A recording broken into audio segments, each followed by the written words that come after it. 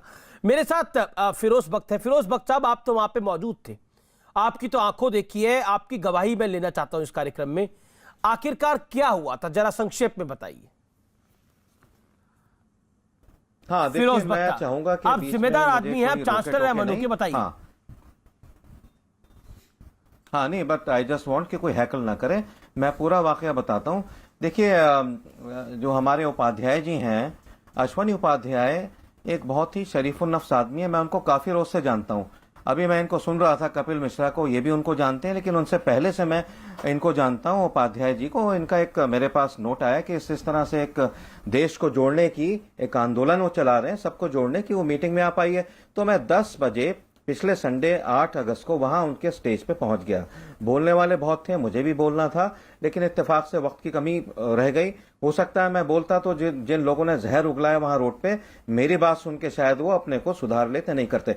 तो 10 बजे मैं वहां था, 11:50 पे मैं चला गया, और मोस्टली ज्यादातर उसमें कपिल मिश्रा जी बोले, कपिल मिश्रा कह रहा हूं, उपाध्याय जी बोले, उनके कुछ दोस्त बोले, और जो भी बोला, कहीं कोई नारेबाजी नहीं हुई, कहीं कोई किसी ने जहर नहीं उगला। मैं मतलब 11:50 तक बहुत अच्छी ये मीटिंग चली, लोगों ने भी इसकी बड़ी तारीफ करी।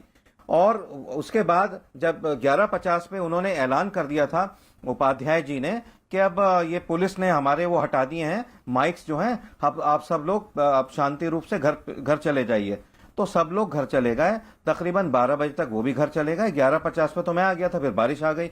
तो ये जो एक इनके खिलाफ एक महाज खड़ा किया है कुछ लोगों ने, एक लॉबी है जो कपिल जो इनके खिलाफ हैं, उपाध्याय जी के, अश्वनी उपाध्याय जी बड़ा अच्छा काम कर रहे हैं। मैं एक बात कह दूं अमीश जी, ये जो उपाध्याय हैं, law breaker, he is a law maker. ये सुनिए, मेरी बात सुनिए। ये जो सिविल कोड है, कॉमन सिविल कोड, उसकी बात कर रहे हैं, ये पॉपुलेशन कंट्रोल की बात कर रहे हैं। अंग्रेजों के जमाने के जो बहुत घिसे पिटे और गलत किस्म के कानून हैं, जो कि हम सब के, आपके, हमारे खिलाफ हैं। पर ये नारे किससे लगा दिया आकर? इन्होंने पुलिस वालों से भी रिक्वेस्ट की थी। फिर ये नारे कहां से लगे, कितने बजे नारे के? आपकी जानकारी के अनुसार ये नारे कितने बजे लगे? बता रहा हूं, ये नारे मेरी जानकारी के अनुसार 3 या 4 बजे के बीच में लगे। 8-10 लोग, मेरा ख्याल ये है, देखिए बहुत सा ये सरकार के खिलाफ कुछ ऐसा भी सिलसिला चला रहे हैं लोग जो एंटी गवर्नमेंट, एंटी मोदी हैं, कि भगवा कपड़े पहना करके कुछ लोगों को सामने ले आते हैं और वो जो है इस तरह के नारे लगाते हैं। उन नारों के साथ कोई नहीं है, ना कपिल मिश्रा है, ना अमित, ना अमीश जी हैं, ना मैं हूं, और ना ही हमारे तस्लीम रहमानी है। वो खतरनाक नारे थे। भारत बहुत अच्छा मुल्क है, यहाँ साझा विरासत से हम रहते हैं, गंगा जमनी तहजीब से रहते हैं, उन नारों के साथ कोई नहीं है। लेकिन ये मैं कहना चाहूंगा बबांगे दहल और डंके की चोट पे कि पुलिस से भी रिक्वेस्ट करना चाहता हूं, अगर पुलिस वाले, अगर डीसीपी उस मल्होत्रा साहब मेरी बात सुन रहे हैं, उनको फौरन से पेशतर छोड़ दीजिए। जो आपको इंक्वायरी करनी है उपाध्याय जी के खिलाफ, जो भी करना है, उपाध्याय ने जो भी कुछ बोला उसमें कोई भी चीज ना तो एंटी मुस्लिम थी, ना एंटी नेशनल थी। देखिए ये तो तस्लीम रहमानी, के लिए फिरोज बख्त अहमद को तो, कपिल मिश्रा बने रहिए हमारे साथ, फिरोज बख्त अहमद को तो साजिश की बुआ रही है, कह रही है कुछ लोगों को भगवा कपड़े पहनाकर इस तरह के नारे लगवा दिए जा सकते हैं। वो कह रहे हैं कि जब तक मैं वहां पे था 1 घंटे 50 मिनट तक, तब तक कोई इस तरह के नारे नहीं लगाए गए थे। अश्विनी उपाध्याय ने ये नारे लगाए हैं, इसकी तो कोई तकरीर नहीं कर रहा, और हमने विजुअल में भी नहीं देखा। अगर उन्होंने नारे लगाए होते तो तस्वीरों में होता वो। अमीश, एक बात मैं सबसे पहले अर्ज कर दूं कि जो ब्रिटिश लॉ है, ब्रिटिश लॉ के खिलाफ हम भी हैं। अश्वनी उपाध्याय से मेरी 10 बार डिबेट हुई है, आपके चैनल पे भी हुई होगी, दूसरे चैनल्स पे भी, यूनिफॉर्म सिविल कोड पे भी, पॉपुलेशन पे भी। और आपको मालूम है मैं पॉपुलेशन कंट्रोल का हामी मैं भी हूँ कि कानून आना चाहिए, यूनिफॉर्म सिविल कोड पर ड्राफ्ट आना चाहिए, ब्लूप्रिंट आना चाहिए, उस पर बहस होनी चाहिए, इसका भी मैं हामी हूँ। तो हमारी खूब बहस हुई है, टेलीविजन पे भी, टेलीविजन के बाहर भी हुई है। लेकिन इसका अगर उन्होंने मुझे इस प्रोग्राम में बुलाया होता तो मैं भी जाता, लेकिन उन लोगों की तो इंटेंशन ये सब कुछ थी, तो हम जैसे लोगों को क्यों बुलाते? ब्रिटिश लॉ के हम भी खिलाफ हैं, हम भी जाते वहां। लेकिन एक बात याद रखिए कि नूरी फाउंडेशन ने जब बंबई में एक इजलास बुलाया था और वहां पर हंगामा हुआ और वहां पर डिस्टर्बेंसेस हुए, तो और वो डिस्पर्सिंग मॉब था जो जिसने वो सारा डिस्टर्बेंस किया था, तो केस नूरी फाउंडेशन के खिलाफ बना था। लोग नूरी फाउंडेशन के ओहदेदारान उसमें गिरफ्तार हुए थे, ऑर्गेनाइजर्स उसमें गिरफ्तार हुए थे। और ये पुलिस का कानून है कि डिस्पर्सिंग मॉब भी जी अगर वायलेंट हो जाता है या कोई गलत एंटी नेशनल एक्टिविटी करता है तो ऑर्गेनाइजर उसका जिम्मेदार होता है। और ऑर्गेनाइजर अश्वनी उपाध्याय थे, नारे उन्होंने लगाए या नहीं लगाए इससे फर्क नहीं पड़ता। उनके मौत में 5,000 लोग इकट्ठा हुए विदाउट फिरोज बख्श साहब, रेमानी साहब आपने अपनी बात रखा। फिरोज बख्श जी 40 सेकंड 40 सेकंड। घंटे बाद अगर उनके जाने के बाद 10 लोग इस तरह से एंटी नेशनल और एंटी मुस्लिम नारे लगाएं तो उसकी जिम्मेदारी उपाध्याय की नहीं है। उस तरह से तो आप ये देखिए कि ये टिकैत साहब हैं, Tikait anti national, anti Modi, anti governance बैठे हुए, सड़कें रोकी हुई हैं, उनको भी गिरफ्तार करना चाहिए। उनको गिरफ्तार क्यों नहीं किया? ये कोई तरीका थोड़ी है। सड़क Ashwini Upadhyay is a law maker, he is not a law breaker. Maker नहीं है, लॉ मेकर नहीं है, उनके लॉ प्रेजेंटर हैं। लॉ मेकर कहते हैं उनको जो पार्लियामेंट और असेंबली में होते हैं, नहीं, उन्हें कहते हैं लॉ मेकर। मेरी बात सुनिए, उन्होंने 110 सुनिए मेरी बात, he is a law maker क्योंकि उन्होंने 110 पीआईएल लगाई हुई हैं। कपिल मिश्रा कह रहे थे 101 पीआईएल डाली हैं, 110 पीआईएल डाली हैं। कोई भी पर्सनल नहीं है, सारी PIL in national in public interest है, वो आपके और हमारे उसमें है।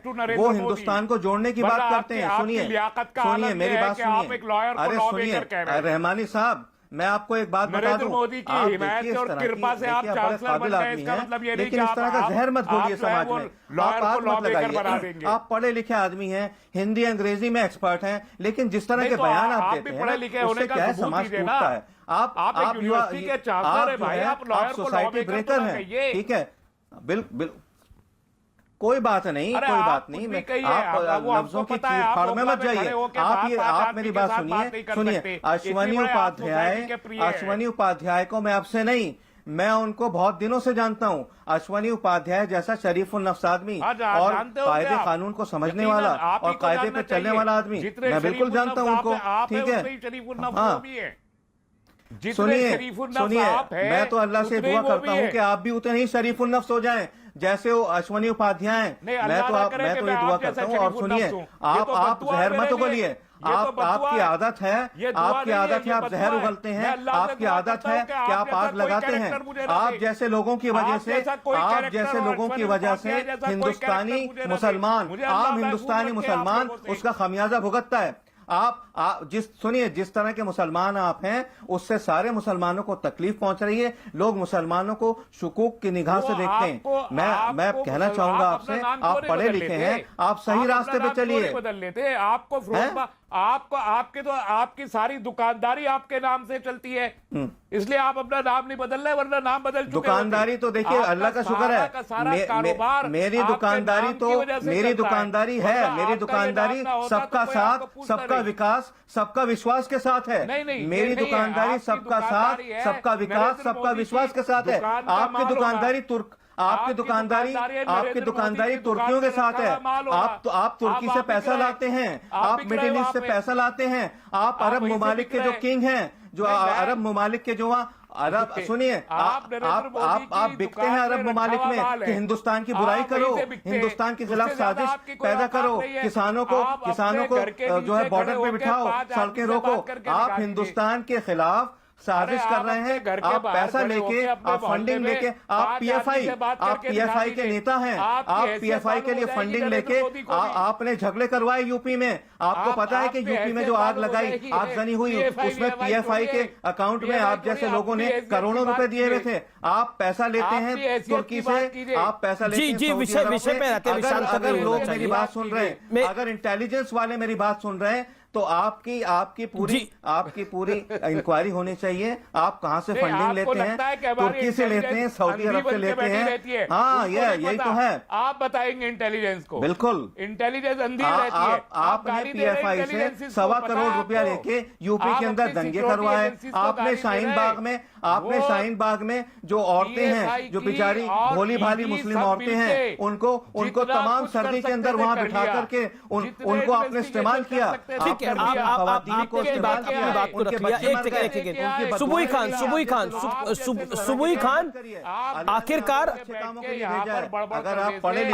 भड़काऊ तंत्र का जिम्मेदार कौन है? सुबुई खान, एक सेकंड, सुबुई खान को सुन लेते हैं। ऐसे नारे तो कोई एक्सेप्ट नहीं करेगा ना, जो नारे उस कार्यक्रम के बाद लगे या पहले लगे, इसकी जानकारी हमें नहीं है, जिसकी जांच हो रही है। जी, ये तो गलत है।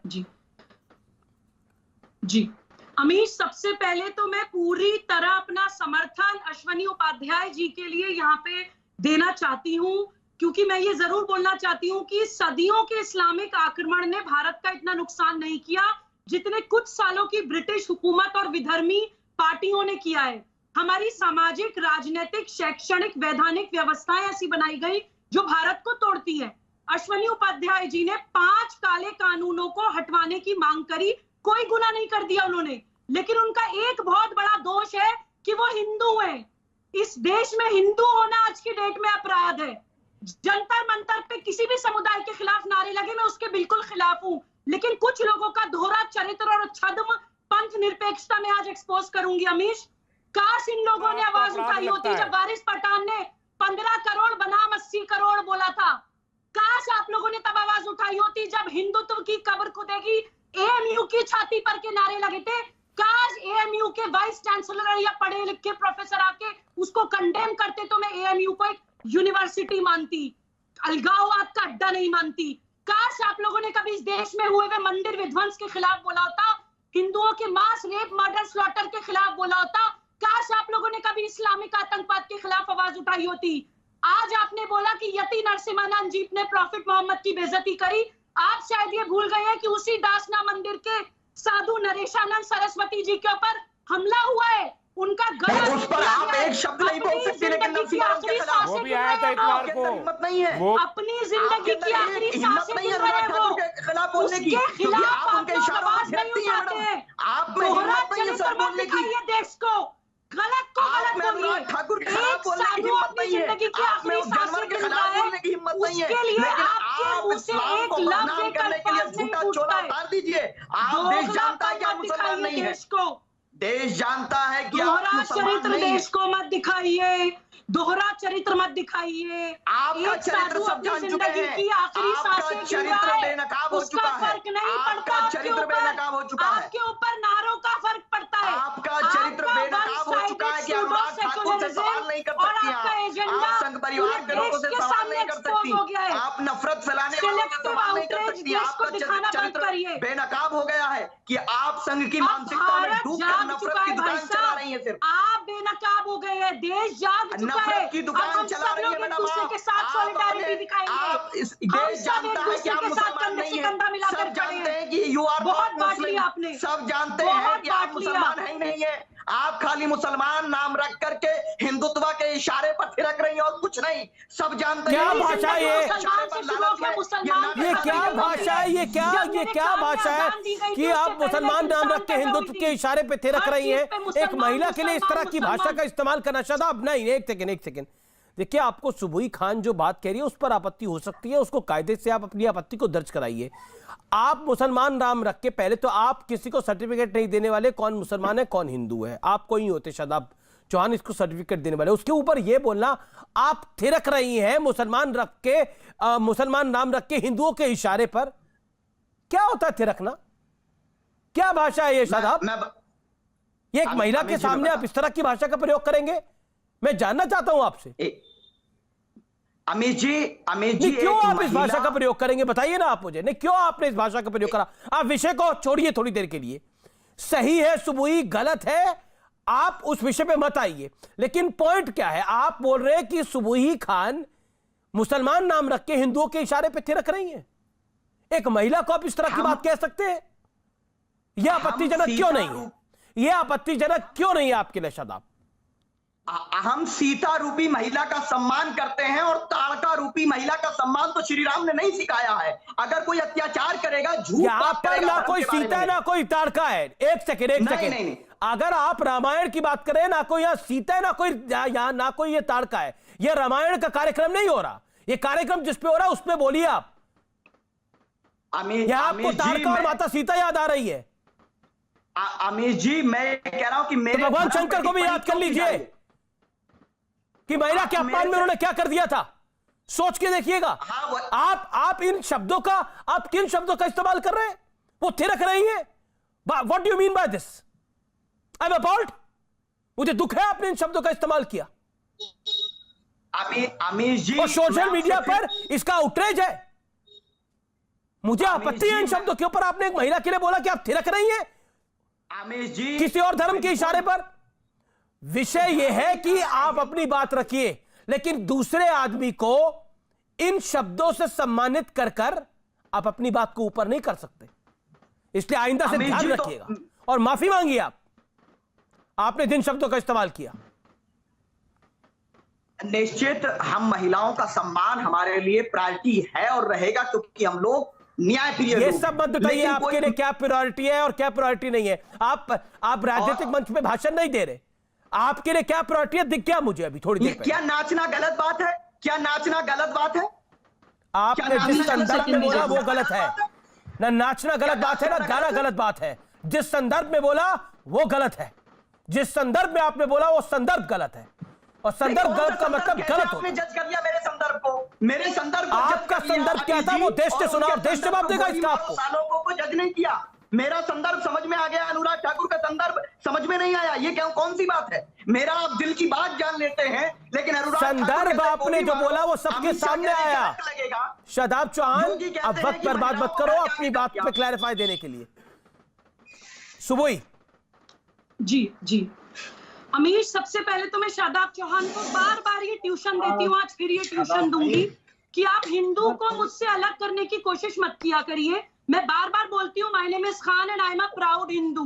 हिंदू मेरी संस्कृति है, मेरी राष्ट्रीय पहचान है, तो मैं उसके लिए हमेशा अपनी जिंदगी की आखिरी सांस तक लड़ूंगी। दूसरी बात, अगर आज प्रॉफिट मोहम्मद का अपमान हो रहा है तो आप जैसे मुसलमानों के कारण, अगर इस्लाम पे उंगली उठ रही है तो आप जैसे मुसलमानों के कारण, अगर समुदाय विशेष के विरुद्ध नारे लग रहे हैं तो आप जैसे मुसलमानों के कारण। नहीं, उसको कैसे जस्टिफाई कर सकते हैं सुबोई? नहीं सुबोई, किसी समुदाय विशेष के खिलाफ अगर नारे लगे तो उसको जस्टिफाई नहीं किया जा सकता। और मेरा मंच तो मत इस्तेमाल करिएगा उसको जस्टिफाई करने के लिए। कोई गलत व्यक्ति हो सकता है, लेकिन उसके लिए समुदाय विशेष को टारगेट नहीं किया जा सकता। मेरा पॉइंट ये है। अमीश, ये सिलेक्टिव आउटरीच क्यों दिखाते हैं? सिलेक्टिव आउटरीच की आप बात करिए, सिलेक्टिव आउटरीच की बात करिए। आप बोले किसी के ईस्ट को आप कुछ बोले, मुझे उस पर आपत्ति है और मैं वो नहीं बोलने दूंगा, वो जायज नहीं। अमीश, मैं उसका सम्मान करती हूँ, वही हमारी संस्कृति है। अमीश, अपने लिए अभिमान, दूसरे के लिए सम्मान, यही भारतीय संस्कृति है। लेकिन हमारी अच्छाई को इन लोगों ने मजाक बना रखा है। मैं सिर्फ एक सवाल पूछ रही हूँ कि अगर जंतर मंतर पे लगे समुदाय विशेष के सिर्फ नारे हमें बुरे लग रहे हैं, तो साधु नरेशानंद सरस्वती जी अपनी जिंदगी की आखिरी सांसें गिन रहे हैं, उनके लिए दो शब्द इनके मुंह से क्यों नहीं निकल रहे हैं? ये सवाल इनसे पूछिए आप। ठीक है, तस्लीम रमानी। देखिए अभी पहली बात तो ये कि ये जो सुबुही बैठी हैं, ये कह रही हैं कि हिंदू होना अपराध है। सवाल पूछा है आपसे, एक सवाल पूछा है, उसका जवाब दीजिए, घुमाइए मत। सवाल का जवाब दीजिए रहमानी साहब। सुबुई जी, साधु नरेशानंद सरस्वती जी के ऊपर हमले होने को आप कंडेम करते हैं? ठीक है, जवाब तो सुन लीजिए सुबोई, निवेदन स्वीकार करिए ना, जवाब भी दे दूंगा। सुनिए ना जवाब। मैंने कहा फिरोज बख्त अहमद हों या ये मोहतरमा सुबुही खान हो, इनको लगता है कि हिंदू होना अपराध है, इसलिए लोग अब तक आज तक नाम नहीं बदले, और मुस्लिम होने से बड़ा अच्छा मॉनेटरी फायदा अमीश जी मुझे जवाब देने देना, इसलिए भी नाम नहीं बदला। अदरवाइज तो ये एडमिट करते ही अरे मॉनेटरी फायदा मेरे कार्यक्रम में सब लोग साथ नहीं बोलते, मेरे कार्यक्रम में सब लोग साथ नहीं बोलते। तस्लीम रमानी का वक्त है, वो बोलेंगे 40 सेकंड, फिर कोई और बोलेगा। ये जो स्वामी नित्यानंद स्वामी, ये जो सरस्वती है, ये जो सरस्वती है जिसने पैगंबर इस्लाम की शान में गुस्ताखी की, क्या सुबुही उसको उस शख्स के इन बदबख्ताना लफ्जों को एंडोर्स करती हैं? क्या वो ये मानती हैं कि जो कुछ स्वामी ने स्वामी के तो नाम को बदनाम करता है, वो उसने जो कुछ कहा वो ठीक था? क्या इसके अलावा जितने लोग इस किस्म की बातें करते रहते हैं, अनुराग ठाकुर टाइप के लोग, अनुराग ठाकुर ने कब ऐसा बोला? अनुराग ठाकुर ने कब ऐसा बोला? बातों को अनुराग ठाकुर ने कब ऐसा बोला? क्या ये एंडोर्स करती हैं? नहीं, अनुराग ठाकुर ने बोला। आप अगर भूल गए तो मैं आपके हाफजे में वापस ला दूं। हाँ, क्या बोला? देश के गद्दारों को गोली मारो। उन्होंने गोली मारो किसने बोला? पब्लिक बोल रही थी नीचे से। अनुराग ठाकुर का दोष है वो? नहीं, हाँ, यही तो पब्लिक नहीं बोल रही थी। पब्लिक नहीं बोल रही थी, वो खुद ही वो बोल तो रहे देश थे। के गद्दारों की बात हो और रही एक है। साल देश के पहले गद्दारों फिसाद को करवाया जिन फूलमाला तो लोगों चढ़ानी ने, नहीं चाहिए। देश वो के गद्दारों आज के साथ क्या glorify ट्रीटमेंट है। होना चाहिए? जो पार्टी वो तो देश इस के मुल्क गद्दारों में- की बात कर रहे थे। जो देश के गद्दारों के पार्टी साथ इस ट्रीटमेंट मुल्क क्या में होना चाहिए, आप भी बता मुल्क दीजिए। तोड़ने वाली ताकतों को ग्लोरीफाई देश के गद्दारों के साथ ट्रीटमेंट क्या होना चाहिए, आप बता दीजिए। पाकिस्तान में मंदिर टूटता है, सुप्रीम कोर्ट 40 लोगों को मुजरिम बना के जेल में डाल देती है और मंदिर के रिकंस्ट्रक्शन का हुक्म देती है। भारत में मस्जिद को शहीद किया जाता है, शहीद करने वाले डिप्टी प्राइम मिनिस्टर बन जाते, होम मिनिस्टर बन जाते, चीफ मिनिस्टर बन जाते, बड़े बड़े मिनिस्टर। यही फर्क है। हमारे देश अगर दुनिया में तो पाकिस्तान बेहतर आपको लग रहा है, तो मतलब आपको पाकिस्तान बेहतर लग रहा है। वाह हमारी सब पाकिस्तान बेहतर लग रहा है आपको। भारत से कितनी बड़ी स्टेटमेंट दे दी आपने भी। मुसलमानों को गाली पाकिस्तान देने आपको वाले बेहतर लग रहा है भारत यहाँ से। पर सम्मानित हो करार पाते हैं, यहाँ मंत्री बनते हैं। लेकिन उससे पहले यहाँ आपने पर वही उनको नहीं वो नहीं glorify देखा। किया जाता है। वो जिस उनके गले मस्जिद में हार को आप पहनाए जाते हैं। बाबरी यहाँ मस्जिद पर कहते थे, उनको वो भगवान scholarship रामलला के दिए मंदिर को जाते तोड़ के ही बनाई यही गई। फर्क है। वो रामलला के मंदिर को तोड़ के ही बनाई गई। सारी दुनिया में कहीं ऐसा नहीं होता। सारी सिवाय ये दुनिया भाजपा आपको की लगता है सरकार की। पाकिस्तान भारत से बेहतर है? आपने अभी बोला मैं भारत से आपने बेहतर पाकिस्तान की का नहीं, मैंने कंपैरिजन सारी भारत दुनिया के की साथ बात करा और की। पाकिस्तान बेहतर क्या आपको मैंने- लगता है? क्या नहीं, वहां आप कितने अभी दो परसेंट? दिन एक पहले ये सेकंड, एक प्रोग्राम आंकड़े, करने वाले थे। एक आंकड़ा इसी बता मौजू दीजिए पे, ना। इसी वहां मौजू आजादी पे के आप दो समय दिन पहले आजादी के प्रोग्राम समय करने 1900 वाले थे। एक सेकंड फिर सर, एक हिम्मत सेकंड नहीं सर, पड़ी सर आपकी। आपने फिर जिस मुल्क हिम्मत को नहीं पड़ी बेहतर बोला, आपकी ये प्रोग्राम जो करने मुल्क की। आपको बेहतर दिख रहा है, एक हिम्मत नहीं सेकंड हुई सुनिए बात आपकी। रहमानी जब साहब। सुप्रीम कोर्ट ने वहां के सुप्रीम कोर्ट ने वहां के कुछ भी किया हो, मेरी नजर में भारत बेहतर है, पाकिस्तान बेहतर नहीं होगा मेरी नजर में कभी। मैं साफ पूछ रहा हूं। दूसरी बात एक सेकंड, मेरे को एक रहमानी साहब इतने उत्तेजित और नाराज क्यों हो रहे हैं? आप ही ने बोला ना पाकिस्तान बेहतर है, तो पाकिस्तान बेहतर जिस आंख से आपको लगता है, मैं जिस मुंह से आपने बोला पाकिस्तान बेहतर है, मैं सवाल पूछ रहा हूं आपसे। मैंने जुर्म किया, रहमानी साहब, और अदालत कहती है नहीं ये मुजरिम नहीं है। एक सेकंड कैसे भाई तारीफ साहब, करूं? सुन लीजिए, ऑडियो को डाउन कर रहा हूं आपके। सवाल सुनिए, इत्मीनान से सुनिए, जल्दबाजी क्यों है? आपने बोला पाकिस्तान बेहतर है, देखिए वहां की सुप्रीम कोर्ट क्या कर देती है। आप मुझे बताइए भारत में कितने, एक सेकंड ये बताइए, पाकिस्तान में कितने परसेंट हिंदू थे जब देश आजाद हुआ, जब देश का बंटवारा हुआ? कितने परसेंट हिंदू थे? कितने परसेंट सिख थे? आज कितने बचे हैं? बताइए, बेहतर मुल्क के आंकड़े बताइए ना, जो मुल्क आपको आदर्श मुल्क दिख रहा है उसके आंकड़े बताइए। एक भी हिंदू वहां नहीं रहता, अगर एक भी हिंदू वहां नहीं रहता, इसके बावजूद वहां पुराने मंदिर मौजूद हैं। अगर कोई शरीर आदमी वहां मंदिर को आपको पता है तो जेल जाता है। और आपको पता है 47 में 15% हिंदू आबादी थी वहां पर, आज 1.5% से भी कम है, जिसका कोई वालिस नहीं है। लड़की बच्चियों को उठा के चले जाते हैं। कटाशराज मंदिर का हाल आप भूल गए? कटाशराज मंदिर का हाल क्या हुआ? पाकिस्तान के अंदर सिद्धियों की जो कुलदेवी थी उसका हश्र क्या किया गया, वो आप हाल भूल गए? ये पाकिस्तान की वकालत कर रहे हैं मेरे कार्यक्रम में बैठकर, और ये देश की जनता सुन भी रही है उस बात को। कत्ल करके, और फिर आप कहते हैं मेरा मुल्क खराब है, फिर आप कहते हैं मेरा मुल्क खराब है और पाकिस्तान बेहतर है। रहमानी साहब, आपसे उम्मीद नहीं थी। आपको पाकिस्तान बेहतर दिख रहा है भारत से? ना सिख बचे, ना हिंदू बचे, ना कोई बचा वहां पर, और आपको पाकिस्तान बेहतर दिख रहा है, और यहां का सांप्रदायिक सौहार्द आपको बेहतर नहीं दिखता।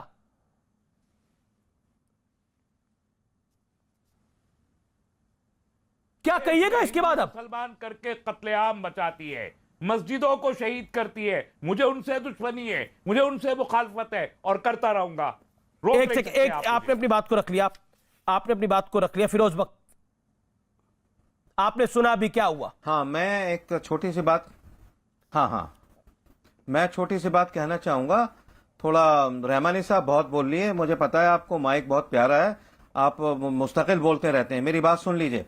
पहले तो मैं शादाब से कहना चाहूंगा, शादाब मियां, आप मेरे मेरे बेटे की तरह हैं, आप इस बात को समझ लीजिए, जो आपने अल्फाज कहे हैं, सुनिए, आपने जो अल्फाज कहे हैं सुबोही के खिलाफ कि वो थिरकती हैं, आप अपने अल्फाज वापस लीजिए। आपको पता है कि इस्लाम के अंदर कितनी कदर है औरत की, कितनी कदर है एक माँ की। इस्लाम में ये कहा गया है कि इस्लाम में कहा गया है कि एक माँ के कदमों के नीचे जन्नत होती है। और आपने दूसरा बुरा काम क्या किया है, थिरकना। आप डांस को बदनाम कर रहे हैं। आप अपने अल्फाज वापस लीजिए, वरना फिर यह है कि एक आपको नोटिस भेजा जाएगा, ठीक है? आप अपने अल्फाज वापस लो शादाब मियां, आप पढ़े लिखे नौजवान हो, जो नोटिस आपने भेजना जिससे भेजिए, को कहा है कि ये हिंदू के नाम पे थिरकती है, इसको छोड़ दीजिए, पहली बात। अरे और दूसरी बात, और सुनिए मेरी बात सुनिए, सुनिए रहमानी साहब, आपका खाना हजम नहीं होता जब तक पाकिस्तान का जिक्र ना कर लें। अगर आपको पाकिस्तान इतना अच्छा लगता है तो आप क्यों रह रहे हैं ओखला में, क्यों रह रहे हैं यहाँ पे जाकिर नगर में? आप पाकिस्तान चले जाओ, लाहौर बड़ा अच्छा खूबसूरत शहर है, खाने पीने की बड़ी अच्छी चीज मिलेगी, कराची में अच्छे मकान मिलेंगे आपको, अच्छे बागात मिलेंगे। तो आपको पाकिस्तान अच्छा लगता है, आपका खाना हजम नहीं होता पाकिस्तान के बगैर। रेमानी साहब जवाब, हम तो उसके लिए भी अच्छा चाहते हैं। रेमानी साहब जवाब, आप हमेशा हिंदुस्तान के खिलाफ, आप मोदी के खिलाफ, आप अमित शाह के खिलाफ, आप आरएसएस के खिलाफ, आप बीजेपी के खिलाफ, बगैर किसी बात के आप जहर उगलते रहते हैं। आप जो ये जहर उगलते रहते हैं। सुबुई खान, देखिए मेरी बात सुनिए, ऑडियंस डाउन, सुबुई खान 10 सेकंड। जी अमीश, या तो भारत का कंपैरिजन पाकिस्तान से हो रहा है। जी अमीश, रहमानी साहब की रियल जो इंटेंशन है वो अक्सर नेशनल टीवी पे एक्सपोज हो जाती है।